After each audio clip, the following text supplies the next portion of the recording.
It wasn't until, like, honestly, 3 years ago, I think at Thanksgiving, that I admitted that it was me. And they just looked at me like, your lie was so good. detailed. And I go, but that's the catch. I think the more detailed the story is, always sniff it out because it shouldn't be that detailed. But they believed it. She's been named a CMT Next Up Now, and she has a new podcast out. Tiffany Woys is here. Hey, Tiffany. Hi. I'm so excited to have you here. I'm so excited to be here. Okay, good. Because I've been listening to your music. I'm like, dang, this girl is so good. I'm excited to talk about your music. You've got a new song out. You released an EP in the spring, right? Yes. Tell us about some of the new music. Well, the song that's at country radio right now, which I think I will be performing for you, I Don't Want You Back, is really, really special. It kind of tells my sister's story, which maybe we'll get into, maybe we won't, about... we're going to need to get into. Go right ahead. Let's hear about it. Well, this song was kind of... I recorded it because it was really inspired by... My sister was engaged, and 8 weeks before the wedding, he bailed, which is... we don't like him, right? Nobody should like him. And so that kind of, that push and pull, the I don't want you back, but I want you back, kind of that feeling, that heart tug feeling, that yo-yo of emotions. Totally. And then going to record the music video was, I think, the most fun. And fun is an ironic, weird word to say that. But we were able to actually bring that entire thing to life, or we actually got lookalikes on set. The actress wore my sister's clothes. I pulled a whole Taylor Swift thing. We did like Easter eggs about kind of their whole relationship. Wow. And I don't even know if my sister's actually watched the entire thing. I was just going to ask, has she seen it, and how emotional was that for her? I think it was quite emotional. From what I remember her saying, because this came out a little while ago now, she was like, I didn't really want to get through the whole thing. And because it was told so correctly. Ooh. And that I think it just brought back all the feelings. But good to report that she is in a happy relationship now, and she's super great, and we're good to go now, as long as the music video gets at him, you know? Okay, yeah, just a little knife turn, right? Just a little knife turn, so, Yeah. Sometimes you gotta do that once in a while, which is where you have the power with the music, right? Which is so much fun. I totally get why Taylor Swift does it now. Right, exactly. Yeah. So now you've had your own experiences, right? With some heartbreak. I have. And wrote a song about that. Tell us about that. I have. I released a song, oh my gosh, years ago now, Love Has No Heart, and that was about a relationship. When I moved to Nashville, I was dating a guy for 5 years, and he broke up with me over the phone. And dang, girl, you got material for days. It was kind of, what the heck, you know? I thought I was going to spend the rest of my life with him, but good news is I didn't, and now I am with the love of my life, and we're going to be getting married. We were supposed to get married in October, and Hurricane Ian, unfortunately, put that on pause, but that's okay because I am still with him, and that's all that matters is I'm still with the guy that I'm going to end up with. Yay. And we're getting married in April now, so who cares about the guy that broke up with me over the phone? You're like, thank you. Yeah. Thanks for the phone call. Yeah, thanks for the phone call. And we never talked since.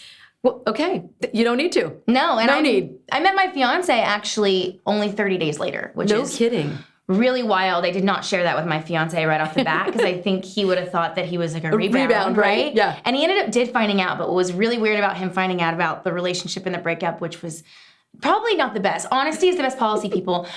He found out about the relationship actually on Radio Disney Country. I didn't. My first single came out, and it debuted on Radio Disney Country, and I told the whole story of the song, and it was his mom, actually, now my soon-to-be mother-in-law, who called him and said, oh, honey, is she okay? Like, is everything okay with her? And he goes, what are you talking about, Mom? And then, so now I look back at it now, and I was like, I probably should have just told you right off the bat. Right. It ended up working out anyway, but still, honesty, best policy. Honesty, best, yep. Share it all. Start right there. Yeah. You know what? Watch out, mother-in-law. Woo. I know. No, well, we have a really good relationship. Love her. Kidding. Well, let's talk about, you have a new podcast coming up in November, right? I do. So, let's hear about the podcast. Oh, my gosh. Okay, so it's called What's Mine Is Yours. And to start with just the name in general, it came to me actually, oddly enough, in my sleep. Like, I was dreaming because I was having a really tough time figuring out the name. The podcast is all about the songwriter. I'm only interviewing songwriters about stories behind the songs, and it's kind of evolved into now asking the songwriters and getting their opinion on the industry in itself. I mean, the good, the bad, the ugly, all of it, where it's been, where it's going, do they like it, do they not like it? So not just about like the heartbeat of Nashville, which is the songwriter and the stories behind the songs, but also what's their take on the industry? Yeah. So where What's Mine Is Yours came from was the idea of I'm an artist that I love being pitched songs. I love taking songs that have been written by who I think make this city go round, which is the songwriter, and they have a story to tell. I adapt onto that song as being pitched those songs, and then now it's mine to now be the vehicle for that song and tell the story. And ultimately, the point of an artist and us releasing music is then it goes to the public, the listeners, and then they attach their stories and their life to. So it's kind of what's mine is yours, and you just keep passing it on and so forth. I love that. How fun. So have you got some in the can already, ready to go? Yeah, and they're good? I think we're at like 12 to 13 episodes, and that's going to be some of the same guests divided into a few episodes. Okay. Because some people, we just can't edit all of that out. Yeah. It's just too good. And what I've really noticed about interviewing songwriters is how much they want to talk. Yeah. And it just proved to me that they're not talked to enough. And they have something to say. And when you finally actually give them the microphone to give their side of the story of things, they don't want to not talk. Right. And I think I have had almost every single guest that I've had thus far has talked for at least 2 hours. Some up to 4. That's awesome. They've been in my living room for up to 4 hours, which means they have something to say. Yeah, exactly. And in Nashville, there's a lot of, we all come together and we all, it's about the songwriter and we're wanting to give our support. But I wanted to take it one step further. I feel like there's a lot of posting about it on Instagram, TikTok, and, they have all these grand ideas and these things that they want to say to support the songwriter, but I don't see a lot being done. So I figured put your money where your mouth is. Let's start a podcast. Let's get their voices heard. I love it. That's brilliant. See, you found a need, and there it is. Yeah. And I'm really excited for people to hear it because I don't think it's being done yet. Right. And that's mainly what you want to do as an artist in general, right? Is you need to, carve your own path, do something different. Yeah, what's something a little bit different that you can do? Yeah. And I love that it's evolved into sometimes the podcast, we're not even talking about them personally. We're talking about their opinions on other things in the music business. And it's really interesting to get their take on it. That is so cool. Well, talking about, being new but not new, you did a music video for Do Ya. Oh my gosh, I love Do Ya. Okay, so this is a great video. If you guys have not seen it, go look it up. And I was like full on double take because I'm like, is that Shania Twain? I've gotten that a few times now. I don't think I look anything like her, but I think it's because there's like a lack of brunettes in country music. So when you see a brunette, you're like, oh, Shania Twain. I don't think I look anything like her. Well, okay, huge compliment. But wait a minute. You also were dressed completely in her outfit from the video. Unfairly, I'm trying to look like her, yes, right? Yes. And music videos are like my favorite thing actually to do as an artist. Because I'm able to, I've used the same director for every single music video, Robert Shavers, and he's an absolute genius.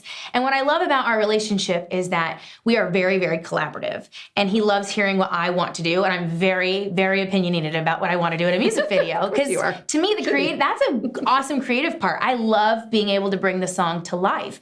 And Do Ya, I actually had no idea for it, but it came to me again. I was like thinking to myself, gosh, I kept on being told after it was released, it sounds like a late 90s, early millennium, female country song, but like more modern. And I go, well, then that's it. It hit me because I thought of Ariana Grande's music video. I forget the song, but she does all of like the rom-coms and she dresses up as like Mean Girls, 13 going on 30. And I thought, how about I take 3 women, 3 iconic music videos in country music for females, and I recreate scenes from them. It's great. Thank I love you. it. I love it. So much fun. So much fun. Okay, let's talk about singing. Okay, national television debut. Oh, right. So tell us where you were, what happened. Yeah, it was at a NASCAR race at Darlington Raceway, and it was so much fun. Very nerve-wracking, by the way. Whoa. But I've been singing, that was how I got into music, was singing the national anthem. Yes. And it was when I heard Leanne Rimes sing it, and it was actually on her album, the one that with How Do I Live. I don't know which track it was, but I bought the cassette tape and I put it in my Walkman, and I bought it at Tower Records. I love it. And cassette tape, Walkman. Young people won't know what that means, but we got it. Tapes, you have to record it, rewind it back, and then get the pencil and But I would sing it over and over and over again to the point where my mom thought it started to get a little weird. She was like, "Who's singing the national anthem?" And she would walk up and she's like, Tiffany, are you singing the national anthem up here? And I think I was maybe 5, and I just became obsessed with it, not knowing what the song even stood for at the time. Right. And so I just became the little girl that went around everywhere and sang the national anthem. But let me tell you that it's a lot more nerve-wracking as an adult to sing it than as a kid. Kids, you're fearless, right? Nothing scares you. And as an adult, you're like, I've seen people mess this song up, and you don't live it down. So I was like, yikes. And the older I get, the more I get in my head about it. So I don't do it as frequently anymore. But the song means so much more to me now that I know what it actually stands for. So when you get the opportunity to sing it, it's an incredible honor. I mean, never take it lightly. If you're asked to sing the national anthem, it's a big deal. That is pretty cool. So now you're talking about your folks and singing. Did you get a karaoke machine when you were young? Oh, I think I've had a few. Yeah, I'm sure, and like classically, probably gifted to me on Christmas morning. I'm pretty sure one of them was gifted to me on Christmas morning, and I probably annoyed the heck out of them for a long time. That's what you're supposed to do. Well, probably because they thought it was going to be a hobby. Right. And like, oh, this is cute. It's cute. Yeah. Yeah, and then all of a sudden it wasn't cute anymore, and then I saw like a veil of worry. Like, what do we do? She won't stop. She's not going to make any money? She's not going to be independent for a really long time? And I'm like, yeah, that's about what I'm about to do. So this is going to be really exciting. Yeah, they wanted me to be a lawyer, and I get it. I wanted to be too. But then when I started to self-reflect of why I enjoyed law, it was because it was a form of performance. Yes, that's true. Was in a thing called mock trial in high school where I went around and I competed at courthouses and where everyone came in and you like basically did a mock trial. And I loved being the opening and closing arguments. And I'm a very opinionated, argumentative girl all on my own. So I loved it, but I realized why I was doing it. I was in community theater growing up. I cheered. I don't even know if I really loved all of those things individually or if I just loved performing, yep. And so I kind of had to tap into that portion of me and really lean into it. And I've been so lucky that my parents have been so supportive of leaning into what makes me happy. I think that's very, very important and really crucial in one's finding their journey is surrounding yourself with people who really support you leaning into your passion. Yep. Even if it means you won't be successful right off the bat. But what is success anyway? I think success is about being happy in what you're doing every day. Wise words right there. Right there. Now, I do want to talk about your name. I had to ask you how to pronounce it. Woys, Tiffany Woys. Yeah. What kind of errors do people make with your name? Oh, woos, wows, ways. One of my best friends from Homes actually calls me wowzas. And I think he just makes it a joke because people call me that. And actually coming into country music, I didn't go by my original, my last name at first. I went by my middle name, which was my grandma, Lorraine. And so it went by Tiffany Lorraine for a really long time, which is in the past, so we can't call by me now that. But I realized that it wasn't really sounding correct with the sound of my music. It almost sounded like I was from the South. I mean, Tiffany Lorraine is very country sounding, right? Definitely. And I'm in country music, and while I love country music, and that's why I'm in it, I definitely lean more pop country. So I kind of wanted to just stay completely true to myself, and that's when I realized, like, let's just go with my actual last name, and people will eventually get it, right? Yes, You know? I think you hear it once, and if you're corrected on it, then you don't forget it afterwards. Yes, exactly. Well, like you said boys. Boys are toys. Those not to be put together. But it rhymes with that because it's spelled Woys, so it's basically just interchanging out the first letter. Yes, exactly. So now you know exactly how to pronounce her name. When you see it, you'd be like, I know exactly who she is. I know how to say her name. So are you ready to maybe play a little song for us? I would love to. I would like to play I Don't Want You Back because it's my current single out at country radio. And so far, I think it's doing pretty well. And it means a lot to me. This song means a lot actually to my entire family. So I'm really excited. Awesome. When we come back, Tiffany Woys is going to sing her latest song. Hi, everybody. My name is Tiffany Woys. I'm going to be singing my brand new single at country radio, I Don't Want You Back. And I'm accompanied by Taylor Unruh, wonderful guitar player. This song is really special to me. It is co-written by one of my favorite writers in Nashville, Sarah Hayes. And I released this song because it mimics and mirrors so many people's stories about being pulled back and forth in a relationship and not knowing when to actually leave and what things are good for you and what they're not. And I hope everybody can relate to this song because I know it means a lot to me and it means a lot to my sister because it told her story. And I hope you guys like it. This is I Don't Want You Back.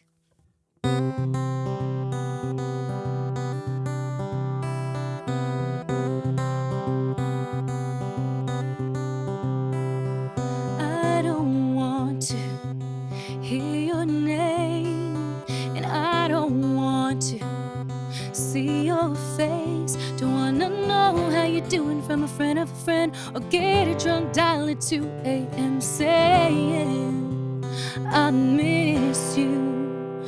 I don't wanna wonder about a girl, if she makes you dance or if she twirls around. I don't really care if you're smoking again, and I don't wanna run into you and pretend that I don't want you back so bad. Breaking in my heart, slipping through the cracks. No, don't call me tonight, 'cause I'm trying to forget all the reasons I love you. I don't want you back. I don't want you back. I don't want you back.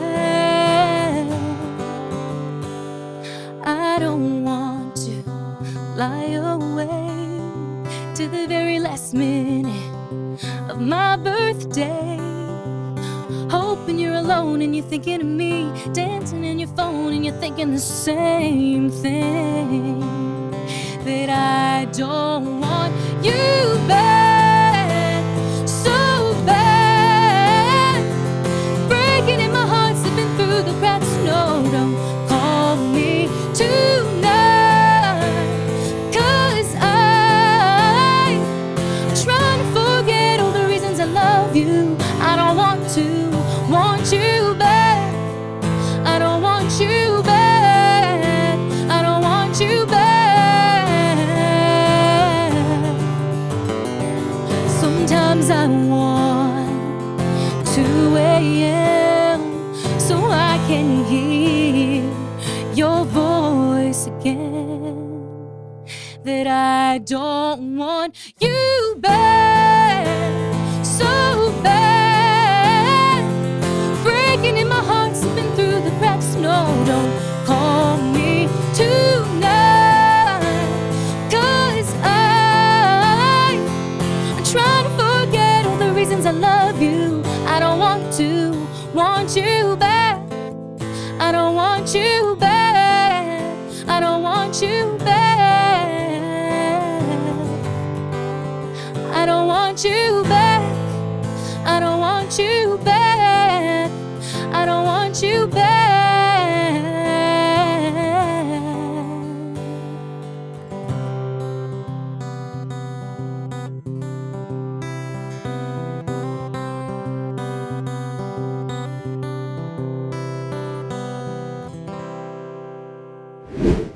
All right, Tiffany Woys, I Don't Want You Back.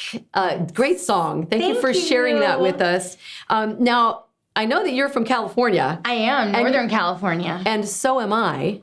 Are you really? You're from Sacramento. I'm from Santa Rosa. Oh my gosh. So, yes. So I bet if we sat down and played the Do You Know game, we probably know a whole bunch of the same people. I mean, we have to. Kind of. That's because that's pretty close. I like to kind of brag on. You hear a lot of people bragging about that they're from like Southern California, right? Yeah, we know you get the beach. We get it. But I like to brag on Northern California. Yeah. I think it's just as beautiful. It's just different. Yes. People are wonderfully nice. I know we get a lot of heat Californians for apparently not being very friendly. Come to Northern California. Everyone's really friendly. Exactly. And we have good wine. Yeah. We sure do. Right, we do. Sorry, that was our little plug for Northern California. No. All right, okay, we're back to, all right, and back to Nashville. Before you go, we're gonna play a little game. Love it. You ready? We're gonna play my world famous game called Truth or Truth. We play this every single episode. Truth or truth? Truth or truth. I'm not gonna dare you to do anything, because Oh, I like that. I don't want you to break a leg or, embarrass yourself. That's true. Streaking or something I'm like good that. at embarrassing myself. So you get to pick your own questions. So Okay. we're gonna do 3 questions. You can do one at a time. Go ahead. Okay. Oh, I love it. What's the best advice someone has ever given you? Probably my dad, and it's really, really cliche, and it's something that I'm sure a lot of people say, but it's actually follow your dreams. And I know some of us are more, I'm not tone deaf to the idea that some of us are more blessed to be able to follow those dreams. Sure. Because some people literally, as much as they would want to, they can't sometimes. And I've been really, really grateful that I have a father that even when I'm down and out and I sometimes don't want to do, artists, we do this, guys. It's a world of emotions where you question yourself a lot, multiple times. And he's always been the one that's been like, no, you've got this. Like, this has been something you've wanted to do forever. Like, how can you just randomly close up shop one day? And I always have I'm part dreamer, part realist. So, and I think that's a really good thing. I think you have to have the dreamer in you, but I like to live in reality as well sometimes. So my dad is the one that still puts the dreamer in me when I get too real. I love it. See? You surround yourself with the right people, right? Yes. And I've been really lucky that they can't get rid of me because they're related. Right. Sorry, you're stuck. There we go. What's a secret you kept from your parents? Oh, after I was just like hyping dad up. Oh, what's a secret I've kept from my parents? Okay, for a long, long time, my first car was a Jeep, a white Jeep, kind of like the one Cher drove in Clueless. Okay. And I remember I was backing out of our driveway. We had a roundabout little driveway where you could enter in and exit out a different way. And I backed. Why I didn't go through normally. I'm not a good driver, by the way, and I don't try and claim to be. I backed out and I hit the light post and it fell over. Oh, no. And it broke, obviously. And I just drove off. And then when my parents asked about the light post, I was like, oh, this is how it's a little scary because I was very elaborative on my lie. I said, oh my gosh, Mom, Dad, you won't believe it. Like I heard those work trucks when they go in reverse, they go beep, beep, beep. I heard that this morning and I think they did it. They were backing up. It wasn't until honestly 3 years ago, I think at Thanksgiving, that I admitted that it was me. And they just looked at me like, your lie was so good, detailed. And I go, but that's the catch. I think the more detailed the story is, always sniff it out because it shouldn't be that detailed. But they believed it. They believed it. It's so funny. Yeah. See, that's your performance as a lawyer, right? You're like, this is what happened. Here are the facts. See, I'm glad I didn't get into law, though, because I wanted to be a defense attorney. And I thought to myself, what if I had somebody really horrifically bad? And I wanted criminal, too. I wanted to be criminal law. Wow. So what if I had someone really horrifically bad that did bad things and I got them off? And then you're like, oh, now how do I feel about that? How can I sleep at night? Right. So I realized it probably wasn't my thing. I like to sleep soundly at night. Yes. Yeah, it's a good thing. It's a good thing. Yes, we like sleeping. All right, is this the last one? Last one. Oh, I gotta make it good. All the money right now. Who would you want to swap lives with for a week? Oh, goodness. Okay, well, I was just telling you guys a story about my biggest idol. So I would actually like to swap places with Celine Dion for a week. Any stage of where she was at. Just because I would love to know what it's like to, one, have the voice of an actual literal angel. Right. That would be fantastic to know, personally, where you just talk and things just magically fall out of your mouth. I also would just like to feel what it feels like to have such an impact on music in itself, to be surrounded by people who actually you've made them feel so many things. And even though coming from another artist that I don't think, writes a lot of her music, if any, and she still has an impact on so many people because she makes you feel something with that magical voice of hers. So I would like to know what it's like to be in Celine Dion's shoes. I hear she actually has a lot of them too. I saw her on James Corden karaoke car. The real shoes? Apparently she's a girl after my own heart, as she has a really big closet. I have a very big closet because I'm obsessed with clothes, and it pisses my fiance off to no end. So I would like to know. His closet space is like this, right? Oh, yeah. He doesn't get much. And I'm like, listen, you can't. Are you kidding me? This isn't. I blame it on the fact I'm an artist. I have to wear all these things. Yeah, you can't be seen twice in the same thing. I mean, really. It's a faux pas, everybody. Right? Yeah, Exactly. Just can't. But yeah, I'm not as clean as I should be. So clothes get on the ground a lot. So I end up wearing the same thing over and over again because I just grab as fast as I can. It's good. It's here. So I don't know why. I need to do that thing where when you organize your closet, you stick it the wrong way. So if you haven't worn it in a year, maybe you should let it go. But I would probably still come up with a reason why I haven't kept it. I gotta keep it. I might. You just might. We are moving into a new house, though, so I'm going to have to get real and get rid of a lot of stuff. Okay. But yes, Celine Dion. Celine Dion. Well, you know what? Down the line here, I think there's probably going to be some people who would say, I would love to swap lives with Tiffany Woys. I don't know about that. We're going to make it happen. Let's do it. I probably need to like hype up my life to be a little bit more exciting then, so people actually would want to do that. We watch a lot of Netflix in our house. That's about it. What's wrong with that? What's wrong with that? Well, I want to thank you so much for taking the time to be here, to sing for us and everything. We wish you all the best. Thank you. Definitely going to keep an eye on Tiffany Woys. Thank you so much. I had so much fun. Absolutely.